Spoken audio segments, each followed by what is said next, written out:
Modaliniai veiksmažodžiai.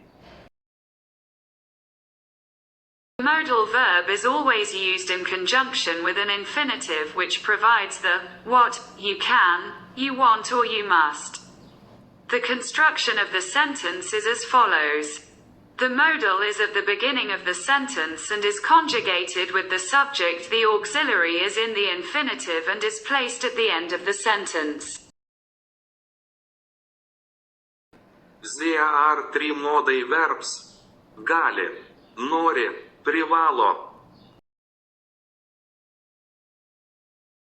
Aš galiu, tu gali, jis, ji gali, mes galime, tu gali, jie gali. Aš noriu, tu nori, jis, ji nori, mes norime, tu nori, jie nori.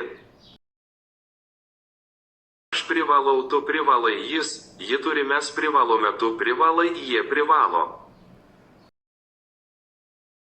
Turime sunkiai dirbti, ar galiu eiti į vonią, ar nori vesti mans.